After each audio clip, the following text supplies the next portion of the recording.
Hello. तो कक्षा 9 के प्यारे विद्यार्थियों, इस वीडियो को देखने वाले सभी विद्यार्थियों, मैं अवंत कुमार वर्मा एक बार फिर से आप सभी लोगों के उपस्थित हूँ अपने गणित विषय के साथ। हम लोगों ने पिछले वीडियो में एक्सरसाइज 4.1 किया था। दो चरों वाले रैखिक समीकरण के बारे में हम लोग अध्ययन कर रहे थे। तो दो चरों वाले रैखिक समीकरण के बारे में हम लोग पढ़ रहे थे। पहली एक्सरसाइज में कुछ छोटे मोटे थे, उनको हमने हल किया था, देखा था। एक समस्या दो दी थी, उनको दो चरों में हमने व्यक्त किया था। अब 4.2 एक्सरसाइज है। पहला क्वेश्चन है, निम्नलिखित विकल्पों में से कौन सा विकल्प सत्य है। इसमें तीन विकल्प दिए गए हैं, कौन सा विकल्प सही होगा ये आपको बताना है, और सही है तो क्यों सही होगा ये भी आपको बताना है। ठीक है ना, क्यों सही है ये भी आपको बताना है। तो आप लोग देखिए, ये लिखा हुआ है y बराबर 3x + 5 का एक अद्वितीय हल है। मतलब अद्वितीय का मतलब क्या होता है? अद्वितीय मतलब ऐसा उसके जैसा कोई नहीं, मतलब सिर्फ और सिर्फ अकेला है, मतलब एक ही हल है। नंबर 2, केवल दो हल होंगे। नंबर 3, अपरिमित रूप से अनेक हल हैं। तो ये आपको नहीं पता है तो हम बताए दे रहे हैं। दो चरों वाले रैखिक समीकरण जो होते हैं उनके अपरिमित रूप से अनेक हल होते हैं। ठीक है, उनके अपरिमित रूप से अनेक हल होते हैं। ठीक है, तो आप लिखा हुआ है कौन सा विकल्प सही है, तो आपका ये वाला विकल्प सही है, अपरिमित रूप से अनेक हल हैं। क्यों है? क्योंकि दो चरों वालों में आप देखेंगे, जैसे ये लिखा है y बराबर 3x + 5। तो इसको देखिए, यदि हम टेबल बनाएं ऐसे, है ना, आप देखिएगा कि इसका एक मान नहीं होगा, ये आपका x हो गया, ये y होगा। यदि हम x बराबर 0 रखते हैं तो यहाँ x बराबर 0 रख दीजिए, तो ये 0 हो जाएगा। तो क्या बचेगा? y का मान 5 आ जाएगा। यदि हम x बराबर 1 रखते हैं तो 3 × 3 5 जोड़ेंगे तो y का मान 8 आ जाएगा। यदि x बराबर 2 रखते तो 3 दूनी 6, 6 5 11 आ जाएगा। यदि यहाँ 3 रखते तो 3 × 9 9 5 14 हो जाएगा। ये जो चार हैं, चारों x के मान हैं, चारों y के मान हैं, सब सही हैं, सब सही हैं। आप रख के देख लीजिए, x की जगह पे 0 रखिए, y की जगह पे 5 रखिए, देखिए दोनों पक्ष बराबर आ जाएंगे।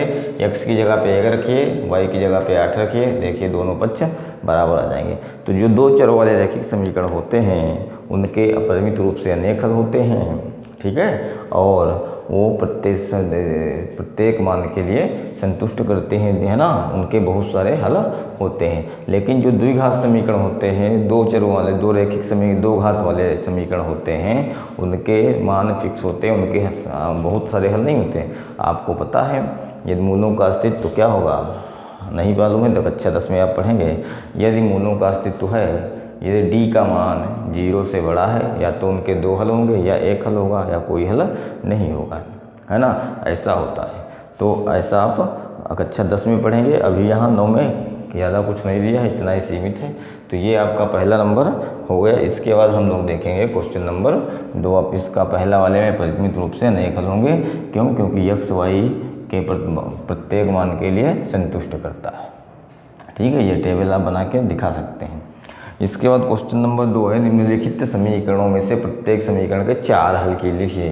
ये समीकरण पहला दिया है 2x + y बराबर 7, इसके 4 हल आपको लिखना है। तो इससे हम y बराबर निकाल लेते हैं, y बराबर निकाल लेते हैं। क्या y बराबर निकल के आएगा 7, ये प्लस का 2 हो जाएगा तो माइनस का 2x हो जाएगा। इसके बाद आप टेबल बना लीजिए। इसमें 4 कह रहा तो 4 मान रख दीजिए। यहाँ पे देखिए x, यहाँ पे y। x का मान यदि हम 0 रखते हैं तो 2 की 0 से गुणा 0 हो गई, तो y बराबर कितना बचेगा? 7 बचेगा। यदि यहाँ हम x का मान यहाँ लिख चाहें तो साथ में लिखते जाएंगे। x बराबर 0 रखने पर, है ना, ऐसे हल करते जाइए रखने पर, तो ये y बराबर हो जाएगा 7 - 2 × 0, तो y बराबर 7 - 0, तो y बराबर कितना आ गया? 7 आ गया y का मान। ठीक है, इसके बाद x बराबर 1। इसमें आप स्वतंत्र हैं, x y के मान, x का मान जो रखना चाहें वो रख सकते हैं, तो y का मान निकलेगा।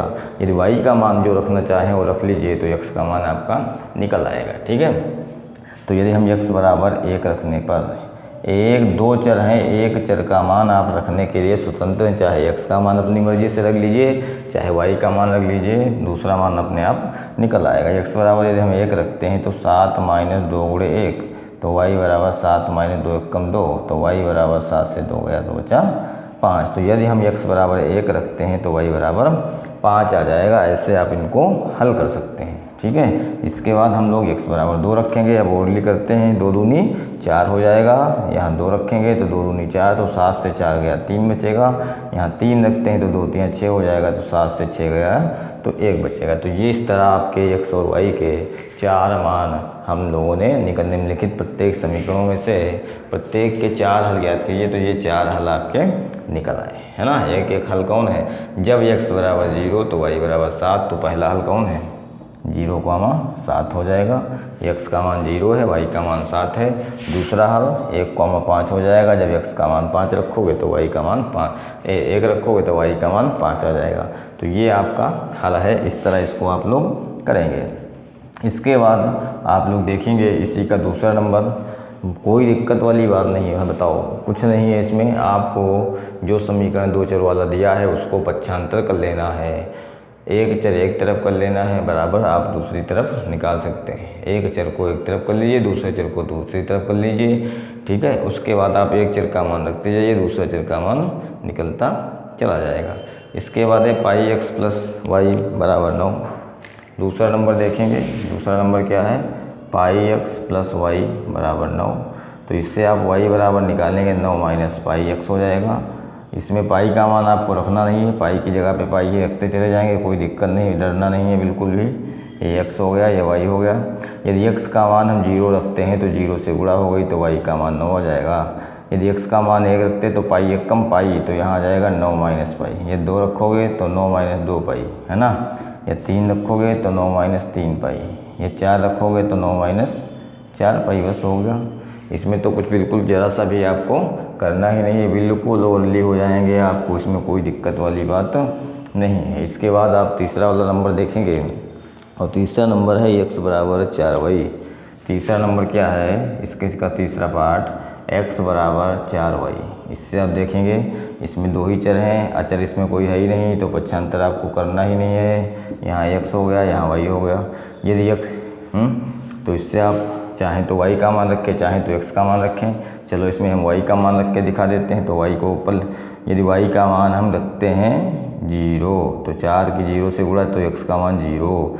यदि y का मान रखते हैं 1, अब नीचे लिखेंगे तो 4 1 कम तो x का मान 4 हो जाएगा। यदि इसको 2 रखते हैं तो 4 दूनी 8 हो जाएगा। यदि इसको 3 रखते हैं तो 4 3 12 हो जाएगा। देखते कुछ है ही नहीं, सिर्फ सीधे सीधे आपको गुणा करनी है, कुछ इनमें है ही नहीं। परीक्षणों में गणित में कुछ नहीं, डरने का डर, गणित का डर मन से अपने निकाल लीजिए, कोई दिक्कत नहीं है। बिल्कुल सीधी सीधी बातें हैं, बस ज़रा सा भी आपको जोर देना दिमाग पे, ज़रा थोड़ा सा, है ना। कुछ नहीं करना है आपको, थोड़ा सा समझना है और कुछ नहीं करना है। इसके बाद क्वेश्चन नंबर 3 का है कि बताइए निम्नलिखित हल में, बताइए नंबर 3 लिखा हुआ है कि बताइए निम्नलिखित में से निम्नलिखित में से कौन कौन, है ना, ये लिखा हुआ। बताइए कि निम्नलिखित में से कौन कौन समीकरण x माइनस 2y बराबर 4 का हल है। निम्नलिखित में से कौन कौन समीकरण x माइनस 2y बराबर 4 का हल है। तो नंबर 1 आप देखेंगे, आपको हल दिया गया है पहला वाला 0,2। ये आपको बताना है कि बताइए निम्नलिखित में से कौन कौन समीकरण जो ये दिया है x माइनस 2y बराबर 4 का हल है। कौन, ये 0,2 नंबर 1 दिया है, क्या ये इसका हल है या नहीं है। तो इसके लिए चेक करते हैं भाई, दोनों पक्ष बराबर आ गए तो ठीक है। x माइनस 2y बराबर 4, x का मान 0 रखना है, y की जगह पे 2 आपको रखना है। ये x है, ये y है, ठीक है, ये x है, ये y है, तो बराबर 4। तो ये आ गया 0 माइनस 2 दूनी 4 बराबर 4। 0 का मतलब कुछ नहीं, माइनस 4 बराबर 4। आप देखेंगे ये माइनस का 4 है, प्लस का 4 है, तो ये बराबर नहीं है। तो लिखेंगे LHS does not equal to RHS, ये बराबर नहीं है। अतः नीचे लिखेंगे 0,2 समीकरण का हल नहीं है, समीकरण का हल नहीं है। ठीक है। ये इसमें आपको लिखना है। 0,2 दिया था, इसको हमने x की जगह पे x का मान रखेंगे, पहले x होता है फिर y होता है, y की जगह पे y का मान रखेंगे और रखने के बाद हमने देखा कि दोनों पक्ष बराबर नहीं आ रहे हैं, तो हम इस तरह कह सकते हैं कि दोनों पक्ष बराबर नहीं हैं। ठीक है। इसी तरह दूसरा वाला नंबर देखेंगे, इसका दूसरा मान दिया हुआ, देखते हैं वो वाला है सही कि नहीं सही है। तो दूसरा नंबर देखेंगे 2,0, तो इसका उत्तर देखिए x माइनस 2y बराबर 4। तो x की जगह पे 2 रखेंगे, माइनस 2y की जगह पे 0 रखेंगे, तो ये 2 माइनस 0 बराबर 4। तो ये 2 से 0 गए, 2 बराबर 4। ये अभी आपका LHS does not equal to RHS, ये भी समान नहीं है। तो लिखेंगे अतः समीकरण का हल 2,0 नहीं है, 2,0 नहीं है। ठीक है। तो इस तरह आप इसके बाद और अभी मान दिए हुए उनको भी आप लोग रखेंगे, है ना। इस तरह आपका तीसरा वाला मान दिया हुआ है √2,4√2, या अगला रखेंगे 4,0, एक ये भी दिया हुआ, इसको भी रख लीजिए। कोई हम देख नहीं रहे, कुछ नहीं, आपको किताब रखी हुई है, किताब से क्वेश्चन नहीं उतारने पड़ते हैं। तो देखिए गया है x माइनस 2y बराबर 4। तो x का मान रख देखेंगे 4 माइनस 2y की जगह पे 0 बराबर 4। तो 4 माइनस 0 बराबर 4, तो 4 से 0 गया, 4 बराबर 4। तो ये आपका जो है LHS बराबर RHS आ गया ना। तो लिखेंगे अतः 4,0 समीकरण का हल है, समीकरण का हल है। ठीक है। इसी तरह दूसरा दिया हुआ है ना। इसी तरह अगला और देखेंगे आप लोग, लिखा हुआ है √2,4√2, ये चौथा नंबर देखेंगे। तो x माइनस 2y बराबर 4। तो x की जगह पे √2 माइनस 2 गुणे 4, √2 बराबर 4। तो √2 माइनस 4 दूनी 8, √2 बराबर 4। 8 √2 से 1 उड़ जाएगा, माइनस 7, √2 बराबर 4। तो ये दोनों पक्ष आपके बराबर नहीं हैं, ये आपके दोनों पक्ष बराबर भैया नहीं हैं। तो लिखेंगे इसमें अतः √2,4√2 समीकरण के हल नहीं है। ठीक है ना, समीकरण के हल नहीं है।